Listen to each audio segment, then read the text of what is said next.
حضور میرا سوال جنگ عظیم سوئم کے متعلق ہے کہ اگر جو احمدی اپنے ممالک کی طرف سے مد مقابل ہوں گے اور اگر کسی احمدی کا دوسرے احمدی کے ساتھ آمنا سامنا ہو جائے جنگ میں تو وہ کیا کرے؟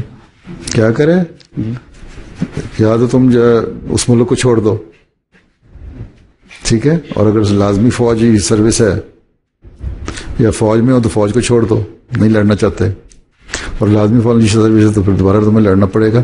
پھر تم یہ دیکھو کہ تمہیں ایک اسلامی تعلیم یہ ہے کہ ظلم کے خلاف تم نے لڑنا ہے، ظلم کو روکنا ہے. اللہ تعالیٰ نے یہی کہا ہے نا کہ دو قومیں آپس میں لڑ پڑے ہیں تو ان کے سامنے صلح کرا دو، اور جب صلح ہو جائے تو پھر وہ نہ کرو. اس کا مطلب ہے کہ مسلمان بعض ایسی صورتحال ہوگی لڑائی کر کے صلح کرانی پڑے گی، ٹھیک ہے.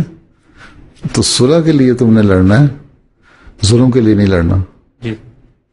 میں نے جرمنوں کو یہ بات کہی تھی ان کے جو ملٹری ہیڈ کوارٹر میں، تو ان کو یہ پسند آئی تھی بات. وہ تم نے نہیں پڑھا لیکچر میرا؟ دیکھا تھا کہ دیکھا تھا، تصویریں دیکھی تھی، اس کو پڑھ بھی لو.